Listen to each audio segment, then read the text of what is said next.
Hello friends, welcome back. Premam സീരീസിൻ്റെ എല്ലാ എപ്പിസോഡും ഞാൻ ഈ ഒരു ചാനലിൽ അപ്ലോഡ് ചെയ്യാറുണ്ട്. അപ്പോൾ നിങ്ങൾക്ക് ഈ ഒരു ചാനൽ ഇഷ്ടമാവുകയാണെങ്കിൽ സബ്സ്ക്രൈബ് ചെയ്യാനും സപ്പോർട്ട് ചെയ്യാനും മറക്കല്ലേ കേട്ടോ. വീഡിയോ ഇഷ്ടമാവുകയാണെങ്കിൽ ഒരു ലൈക്കും ഹൈപ്പൊക്കെ തന്ന് സപ്പോർട്ട് ചെയ്യണേ. അധ്യായം 353. നീലിമ അധികം വൈകാതെ തന്നെ ഭൈരവിനെ കാണാൻ പുറപ്പെട്ടു. അവനെ കാണുന്നത് മറ്റുള്ളവർ അറിഞ്ഞു കഴിഞ്ഞാൽ ഉണ്ടാവുന്ന പ്രത്യാഘാതങ്ങളെക്കുറിച്ച് അവൾ വ്യക്തമായി തന്നെ ബോധമുണ്ടായിരുന്നു. അതുകൊണ്ട് തന്നെ അവൾ വേഗം ഇറങ്ങി. ഇതൊക്കെ സിദ്ധാർത്ഥ അറിഞ്ഞാൽ എന്ത് സംഭവിക്കുമെന്ന് അവൾക്ക് ഉറപ്പില്ല.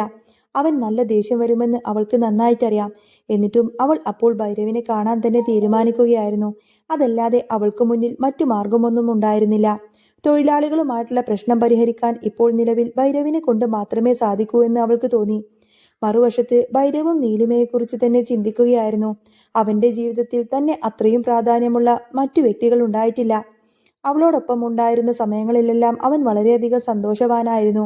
വീണ്ടും അവളോടൊപ്പം കുറച്ചു സമയം തനിക്ക് ചെലവാക്കാൻ കിട്ടുന്നു എന്നോർത്തപ്പോൾ ഭൈരവിന് വല്ലാത്ത സന്തോഷം തോന്നി. അവൻ ഉടനെ തന്നെ അവളെ വിളിച്ച് അവന്റെ വീട്ടിലേക്ക് വരാൻ പറഞ്ഞു. മുൻപ് അവൻ പറഞ്ഞിരുന്നത് ഒരു റെസ്റ്റോറന്റ് ആയിരുന്നു.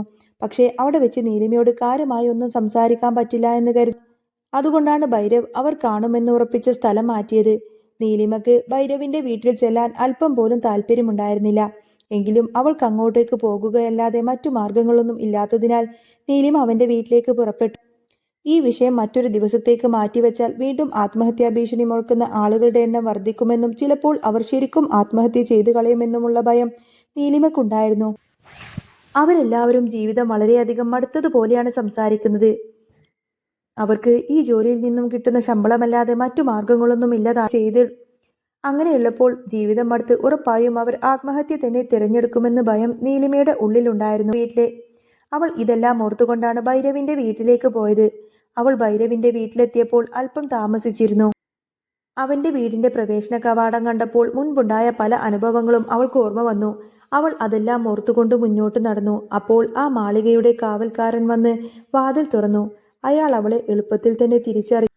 അവളെ വീണ്ടും കണ്ട സന്തോഷത്തോടെ അയാൾ പുഞ്ചിരിച്ചുകൊണ്ട് പറഞ്ഞു, നീലിമയോ, നീ കുറെ നാളായല്ലോ കണ്ടിട്ട്, സുഖമാണോ? അയാൾ സ്നേഹത്തോടെ ചോദിച്ചത് കേട്ട് നീലിമ പറഞ്ഞു, ആ, എനിക്ക് സുഖമാണ്, നിങ്ങൾക്കോ? അവൾ ചോദിച്ചു. അയാൾ അതിനു മുൻപ് സുഖമാണെന്ന് മറുപടി പറഞ്ഞു. അപ്പോൾ നീലിമയുടെ വിവാഹം കഴിഞ്ഞതറിയാതെ അയാൾ ചോദിച്ചു, നീലിമ ഇവിടെ താമസിക്കാൻ വേണ്ടി വന്നതാണോ? വരുന്ന കാര്യമൊന്നും സാറ് പറഞ്ഞതേയില്ലല്ലോ. അയാൾ അങ്ങനെ ചോദിച്ചപ്പോൾ നീലിമക്കാകെ വല്ലായ്മ തോന്നി. അവൾ അയാളെ നോക്കി പറഞ്ഞു, ഞാൻ താമസിക്കാനൊന്നും വന്നതല്ല. എനിക്കൊരു കാര്യം ഭൈരവിനോട് സംസാരിക്കാനുണ്ടായിരുന്നു. ഭൈരവ് ഇവിടെയില്ലേ? അവൾ ചോദിച്ചു. മുകളിലുണ്ട് എന്ന് അയാൾ മറുപടി നൽകി. അയാൾ പറഞ്ഞത് കേട്ട് നീലിമ മുകളിലേക്ക് നടന്നു. അപ്പോഴെല്ലാം അവൾക്ക് സിദ്ധാർത്ഥിന്റെ കാര്യങ്ങൾ ഓർമ്മ വരുന്നുണ്ടാകുമെന്ന്, തന്റെ പിന്നാലെ സിദ്ധാർത്ഥിന്റെ കണ്ണുകൾ എപ്പോഴും ഉണ്ടാകുമെന്ന് അവൾക്കറിയാം. അതുകൊണ്ട് തന്നെയാണ് അവൾക്ക് ഭയം തോന്നിയത്. ഭൈരവിന്റെ വീട്ടിലേക്ക് വന്നതറിഞ്ഞാൽ ഉറപ്പായിട്ടും അവൻ ദേഷ്യപ്പെടും. പക്ഷേ അവൻ ഇതുവരെ ഗൗരി വർമ്മയെക്കുറിച്ച് തന്നോട് പറഞ്ഞിട്ടില്ലല്ലോ എന്നോർത്തപ്പോൾ അവൾക്ക് ആ ദേഷ്യമൊന്നും തന്നെ വലിയ കാര്യമായി തോന്നിയില്ല. അതുകൊണ്ട് തന്നെ അവൾ മുന്നോട്ട് നടക്കാൻ തീരുമാനിച്ചു. അവൾ മുന്നോട്ട് ചെന്നപ്പോൾ കണ്ട ജോലിക്കാർ എല്ലാവരും അവളെ പരിചയമുണ്ടായിരുന്നു. അവരെല്ലാം അവളോട് സുഖാന്വേഷണങ്ങൾ തിരക്കുന്നുണ്ടായിരുന്നു. അവൾ അവരോടെല്ലാം മറുപടി പറയുകയും ചെയ്തു. അതിനുശേഷം അകത്തേക്ക് പക്ഷേ മുറിയിൽ ഭൈരവുള്ളതായി തോന്നിയില്ല. അവൾ പുറത്ത് മടിച്ചു നിന്നു. അപ്പോൾ അകത്തു നിന്ന് ആരോ പറഞ്ഞു, അകത്തേക്ക് കയറി വാടോ. ഭൈരവിന്റെ ശബ്ദം തിരിച്ചറിഞ്ഞ നീലിമ അകത്തേക്ക് ചെന്നു. അവൾ അകത്തേക്ക് കയറിയപ്പോൾ ഭൈരവ് ചിരിയോടെ അവളെ സ്വീകരിച്ചു. അല്ല നീലിമ, കണ്ടിട്ട് ഒരുപാട് നാളായല്ലോ. മറന്നുപോയി കാണുമെന്നാ ഞാൻ കരുതിയത്. അപ്പോ താൻ എന്നെ ഓർക്കുന്നുണ്ടല്ലേ? സന്തോഷം, ഭൈരവ് പറഞ്ഞു. അന്നേരം നീലിമ അവന്റെ നേർക്ക് നോക്കി ചിരിച്ചു. നീ എന്തു നല്ല സുഹൃത്താണെന്നോ. അപ്പോ ഞാൻ എങ്ങനെയാ നിന്നെ മറക്കുന്നത്? ഞാൻ നിന്നെ മറന്നിട്ടൊന്നുമില്ല. ഇപ്പോ നിന്റെ ഒരു സഹായം എനിക്ക് ആവശ്യമുണ്ട്. അതുകൊണ്ടാ ഞാൻ വന്നത്. എന്നെ നീ ഒന്ന് സഹായിക്കണം, എങ്കിലേ എനിക്ക് സ്വസ്ഥമായിട്ടിരിക്കാൻ സാധിക്കുള്ളൂ. നീലിമയുടെ സംസാരം കേട്ടപ്പോൾ കാര്യങ്ങൾ ഗൗരവമുള്ളതാണെന്ന് അവർ മനസ്സിലാക്കി. അതുകൊണ്ട് തന്നെ ഭൈരവ് ഒന്നും പറയാതെ അവളെ നോക്കി. താൻ കാര്യം പറയൂ, എന്തു പറ്റി? തന്റെ ഭർത്താവ് എന്തെങ്കിലും പ്രശ്നമുണ്ടോ? അങ്ങനെയാണെങ്കിൽ നീ എൻ്റെ കൂടെ ഇങ്ങ് പോര്, ഇവിടെ താമസിക്ക. അവളെ കളിയാക്കി ഒന്നും സംസാരിക്കരുത് എന്ന് കരുതിയെങ്കിലും അവൻ അറിയാതെ അങ്ങ് പറഞ്ഞുപോയി. സത്യത്തിൽ അവന് നീലിമയോട് വല്ലാത്തൊരു സ്നേഹമുണ്ടായിരുന്നു. അവളും തന്നെ അതുപോലെ തന്നെ തിരിച്ചു സ്നേഹിച്ചിരുന്നെങ്കിൽ മറ്റൊരാളെക്കാളും നന്നായി അവളെ പൊന്നുപോലെ അവൻ നോക്കുമായിരുന്നു. അതുകൊണ്ടാണ് അവൻ അവളോട് പെട്ടെന്ന് അങ്ങനെ ചോദിച്ചത്. പക്ഷേ നീലിമക്ക് അവന്റെ സംസാരം തീരെ അങ്ങ് ഇഷ്ടപ്പെട്ടില്ല.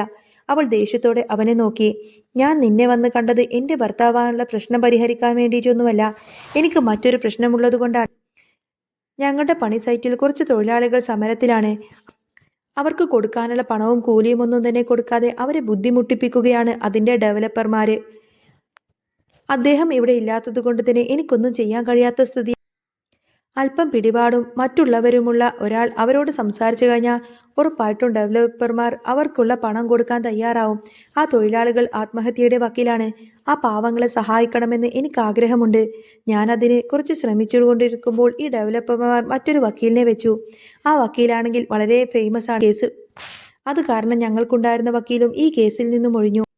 ഇതിനെന്തെങ്കിലും പരിഹാരം നിനക്ക് കാണാൻ സാധിക്കുമെന്ന് എനിക്ക് തോന്നി. അതുകൊണ്ടാ ഞാൻ ഇങ്ങോട്ടേക്ക് വന്നത്. നീലിമ പറഞ്ഞു നിർത്തി. സത്യത്തിൽ അവൾ പറഞ്ഞ കാര്യങ്ങൾ ഭൈരവിന് വ്യക്തമായി മനസ്സിലായില്ല. അവൻ സംശയത്തോടെ നീലിമയെ തന്നെ നോക്കി. അപ്പോൾ അവൾ കാര്യങ്ങൾ വിശദമായി തന്നെ അവനെ പറഞ്ഞു മനസ്സിലാക്കി. എല്ലാം കേട്ട് കഴിഞ്ഞതിന് ശേഷം ഭൈരവ് പറഞ്ഞു, ഇതിപ്പോ എനിക്കെന്ത് ചെയ്യാൻ കഴിയുമെന്നാ നീ വിചാരിക്കുന്നത്? ഭൈരവ് പറഞ്ഞത് കേട്ട് നീലിമ അവനെ നോക്കി. നിന്നെ പോലെ പിടിപാടുള്ള ഒരാൾക്ക് മാത്രമേ ഇതിൽ എന്തെങ്കിലും ചെയ്യാൻ പറ്റുള്ളൂ. ആ ഡെവലപ്പർമാരോട് നിനക്കൊന്ന് സംസാരിച്ചൂടെ? അങ്ങനെയാണെങ്കിൽ ചിലപ്പോൾ അവർ നിന്റെ ഭീഷണി ഭയന്ന് കേസിൽ നിന്നും ഒഴിവാക്കാൻ ശ്രമിക്കുകയാണെങ്കിലോ? അങ്ങനെയാണെങ്കിൽ തൊഴിലാളികളുടെ പ്രശ്നത്തിന് താൽക്കാലികമായി ഒരു പരിഹാരം ഉണ്ടാവുമല്ലോ. അതാണ് ഞാൻ നിന്നെ കാണാൻ വന്നത് എന്ന് പറയും. നീലിമ വിശദമായി പറഞ്ഞു. ഇത് കേട്ടപ്പോൾ ഭൈരവ അവളെ നോക്കി. അല്ല, നീ എന്തിനാ ആവശ്യമില്ലാത്ത കാര്യത്തിൽ ഇങ്ങനെ ഇടപെടുന്നത്? ഈ ലോകത്ത് ഒരുപാട് തൊഴിലാളികൾ കഷ്ടത അനുഭവിക്കുന്നുണ്ട്. അവരെല്ലാം രക്ഷപ്പെടുത്താൻ നീ ഒരു മാലാഖയൊന്നുമല്ലല്ലോ. നിനക്ക് വേറെ പണിയൊന്നുമില്ലേ? ആവശ്യമില്ലാത്ത കാര്യങ്ങളിൽ ഇടപെട്ട് പണി മേടിച്ചു വെക്കുന്നത് നിന്റെ സ്ഥിരം പരിപാടിയാണോ? ഭൈരവി ചോദിച്ചത് കേട്ട് നീലിമ അവനെ നോക്കി. അവളുടെ മുഖത്ത് നല്ല ദേഷ്യം തെളിഞ്ഞിരുന്നു. കൂസലില്ല. അത് ശ്രദ്ധിച്ചിട്ടും ഭൈരവ് ഒട്ടും കൂസലില്ലാതെയാണ് നിന്നത്. നീലിമ അവനോട് പറഞ്ഞു, നീ ഇത്രയും സെൽഫിഷ് ആണെന്ന് എനിക്കറിയില്ലായിരുന്നു. മറ്റുള്ളവർക്ക് ഒരു പ്രശ്നം വരുമ്പോൾ അത് പരിഹരിക്കാൻ നമുക്ക് കഴിയുമെങ്കിൽ അതിന് ശ്രമിക്കണം. അതുകൊണ്ടാണ് നമ്മളെയൊക്കെ മനുഷ്യൻ എന്ന് പറയുന്നത്. നിന്നെപ്പോലെ ഇത്ര സെൽഫിഷായി ചിന്തിക്കുന്ന ഒരാളുടെ അടുത്തേക്ക് ഇതൊന്നും പറഞ്ഞിട്ട് കാര്യമില്ല. നിനക്കൊരു കാര്യം അറിയാമോ? അവിടെ തൊഴിലാളികളെല്ലാം തന്നെ ആത്മഹത്യയുടെ വക്രത. അതുകൊണ്ടാണ് എൻ്റെ ഭർത്താവ് വിദേശത്ത് നിന്നും വരാൻ വേണ്ടി വെയിറ്റ് ചെയ്യാതെ ഞാൻ നിന്നെ കാണാൻ വന്നത്. എന്നിട്ടും നിനക്ക് കാര്യങ്ങളുടെ ഗൗരവം മനസ്സിലാവുന്നില്ലേ? നീലിമ ഇനിയും അവളുടെ മുഖത്ത് ദേഷ്യം കണ്ടുകൊണ്ട് അവൻ അവളെ ഇനിയും വെറുപ്പിക്കാൻ ആഗ്രഹിച്ചില്ല. ശരി, നീ പറയുന്നത് പോലെ ഞാൻ ചെയ്യാൻ നോക്കാം. ഇതിപ്പോ ഞാനെന്താ ചെയ്യേണ്ടത്? അല്ല, ഞാൻ ഇത് ചെയ്തു കഴിഞ്ഞാൽ എനിക്കുള്ള നേട്ടം എന്താ? അതും നീ പറഞ്ഞില്ലല്ലോ. ഭൈരവ് ചോദിച്ചു. ഭൈരവ് ചോദിച്ചതിന്റെ അർത്ഥം മനസ്സിലാവാതെ നീലിമ അവനെ തന്നെ നോക്കി. അപ്പോൾ ഭൈരവ് തുടർന്നു, ഈ കാര്യത്തിൽ സിദ്ധാർത്ഥിന്റെ കൂടെ നിൽക്കുകയാണ് ഞാൻ ചെയ്യേണ്ടതല്ലേ? അതായത് അവന്റെ കമ്പനി തുടങ്ങി വെച്ച ഒരു വർക്കാണല്ലോ അത്. അപ്പോൾ സ്വാഭാവികമായും അതിനൊരു പ്രശ്നം വന്നു കഴിഞ്ഞാൽ അത് സിദ്ധാർത്ഥിനെ കൂടി ബാധിക്കുമല്ലോ. അപ്പോൾ സിദ്ധാർത്ഥിന് വേണ്ടിയാണല്ലോ ഞാൻ അവിടെ വരേണ്ടത്. എന്നാൽ ഇപ്പോൾ അവനുമായി ഒരു സന്ധ്യ സംഭാഷണത്തിന് എനിക്കൊട്ടും തന്നെ താല്പര്യമില്ലെന്നാൽ, പക്ഷേ നിനക്ക് വേണ്ടി ഞാനത് ചെയ്തു തന്നാൽ എനിക്ക് ഉപകാരമായിട്ട് തിരിച്ചെന്തെങ്കിലും കിട്ടത്തിൽ? അവൻ ചോദിച്ച ചോദ്യം കേട്ട് അക്ഷരാർത്ഥത്തിൽ നീലിമ ഞെട്ടിപ്പോയി. അവൾക്ക് മറുപടി പറയാൻ പോലും സാധിച്ചില്ല. കാരണം അവനെപ്പോലെ ഒരാൾ ഒരിക്കലും പണത്തിനു വേണ്ടി അങ്ങനൊരു കാര്യം ചോദിക്കില്ലെന്ന് അവൾക്കറിയാം. അവൻ അത്രമാത്രം സമ്പന്നനാണ്. അങ്ങനെയുള്ളപ്പോൾ അവൻ എന്താവും ഉദ്ദേശിക്കുന്നതെന്ന് ഏകദേശം അവൾക്ക് മനസ്സിലായി. അതിന്റെ ഞെട്ടൽ അവളുടെ മുഖത്ത് പ്രകടമായിരുന്നു. എന്നിട്ടും അവൾ അത് മനസ്സിലാവാത്തതുപോലെ അവനെ നോക്കി ചോദിച്ചു, നീ എന്താ ഉദ്ദേശിക്കുന്നത്? അതിന് പകരമായി എന്ത് വേണമെന്നാ നീ ഈ പറയുന്നത്? നീലിമ ചോദിച്ചത് കേട്ട് ഭൈരവ് ചിരിച്ചു. നീ വളരെ ബുദ്ധിമതിയാണെന്ന് എനിക്ക് തോന്നിയിട്ടുണ്ട്. എന്നിട്ടും ഇത് നിനക്ക് മനസ്സിലായില്ലേ നീലിമ?